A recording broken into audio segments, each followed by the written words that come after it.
Gardening could be the hobby that helps you live to 100. Many of the world's centenarians share one common hobby: gardening.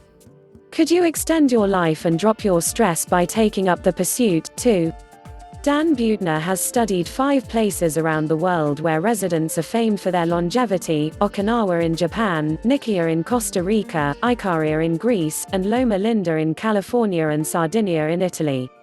People living in these so-called blue zones have certain factors in common: social support networks, daily exercise habits, and a plant-based diet, for starters. But they share another unexpected commonality. In each community, people are gardening well into old age, their 80s, 90s and beyond. Could nurturing your green thumb help you live to 100? Mood elevator. It is well known that an outdoor lifestyle with moderate physical activity is linked to longer life, and gardening is an easy way to accomplish both. If you garden, you're getting some low-intensity physical activity most days, and you tend to work routinely, says Buettner. He says there is evidence that gardeners live longer and are less stressed. A variety of studies confirm this, pointing to both the physical and mental health benefits of gardening. In recent Dutch study, researchers asked participants to complete a stressful task, then split them into 2 groups. One group read indoors and the other gardened outdoors for 30 minutes. The group that read reported that their mood further deteriorated, while the gardeners not only had lower levels of the stress hormone cortisol afterwards, they also felt fully restored to a good mood. Australian researchers following men and women in their 60s found that those who regularly gardened had a 36% lower risk of dementia than their non-gardening counterparts. And preliminary studies among elderly people suffering from cognitive issues such as dementia and Alzheimer's report benefits from garden settings and horticulture therapy. Sunlight and fresh air, for example, help agitated elders feel calmer, while the colors and textures of various plants and vegetables can improve visual and tactile ability. There is no panacea for growing old, but, the science suggests, gardening does appear to improve our quality of life as we age. Let nature nurture you. It's not just about health effects, either. The social benefits of gardening can also increase longevity. Dr. Bradley Wilcox of the University of Hawaii studies centenarians in Okinawa, which has the world's highest ratio of centenarians, at approximately 50 per 100,000 people. Many residents maintain small personal gardens well into old age. He says that gardening helps with other essential, if somewhat more ephemeral, factors in increasing longevity. In Okinawa, they say that anybody who grows old healthfully needs an ikigai, or reason for living. Gardening gives you that something to get up for every day. On top of that, explains Wilcox, Okinawans value the concept of uemaru, or a high level of social connectedness. Getting together at a local market, bringing your produce and sharing your latest creations from the garden is a big social activity, he says. That certainly helps people feel grounded and connected. A sense of connection to other people is important, but so too is the individual connection to nature. One Harvard University study showed that people who were surrounded by lush greenery lived longer, with a lower chance of developing cancer or respiratory illnesses.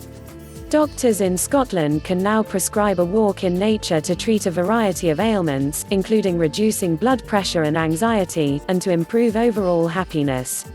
Gardening, even on a small plot in an urban area, is a simple way to incorporate more nature into your daily life. Finally, there is also a dietary component to longevity that gardening can help with. Researchers have demonstrated a link between the Mediterranean diet, rich in vegetables, fruits, whole grains, legumes, nuts, fish and olive oil, and slower aging. Wilcox says the fundamental principle of eating an abundance of fresh vegetables, ideally from local gardens and markets, is important to longevity, whether the diet is technically Mediterranean or not. In Okinawa, for example, most people grow vegetables such as bitter melon and sweet potatoes in their gardens. When you eat vegetables that you've grown yourself, it changes everything. They taste more delicious, and it really makes a difference in the health qualities, vitamins, minerals, phytoactive compounds etc. of the food itself, says Wilcox. Buettner, the Blue Zones expert, recommends a diet of 90% plants, especially greens and beans, and points out a simple truth: gardeners are more likely to plant what they want to eat. Farming for a longer life. If gardening is good, is farming even better? Many of the lifestyle factors associated with longevity, such as living in the country and getting lots of exercise, apply to farmers as well. Some evidence suggests that farming is one of the healthiest occupations. One Australian study showed that farmers were a third less likely to suffer from a chronic illness, and 40% less likely to visit a GP than non-farm workers. Researchers from the US compared mortality rates among farmers against rates for the general population and found farmers less likely to die from cancer, heart diseases or diabetes. And studies in Sweden and France have also showed farmers are healthier than non-farmers. Dr. Masahiko Gemma of Waseda University in Tokyo studied self-employed farmers in the central province of Saitama, who were found to have a longer life expectancy than non-farmers and work later into life. Many of Gemma's respondents were part-time farmers or retirees, and he describes many of their responsibilities as similar to the work of maintaining a garden. Small family farms are common in Japanese agriculture, says Gemma, explaining that his survey did not include farmers working for large-scale corporate operations. He found that self-employed farmers enjoyed statistically significant and positive changes in psychological and physical conditions before and after engaging in light farming activities. Our guess is that farming work contributes to the maintenance of good health and spirits, he says. Reality check. Although Gemma's findings are heartening, not all farming resembles the traditional, low-tech Japanese model he describes. Agriculture is an industry in most of the Western world, and farmers can experience difficult or dangerous working conditions, high debt and increasingly automated processes. The reality of what agriculture is like, at least in America, is staring at a computer for as long as everyone else, running systems for broiler houses or hog containment facilities, or sitting in your air-conditioned combine watching videos while you go across monotonous GPS precision-guided fields, says Thomas Forrester, a New York-based food policy consultant to research organizations and UN agencies. It's difficult, then, to view farming as a magic bullet against aging. Neither farming nor gardening will ultimately guarantee a longer lifespan.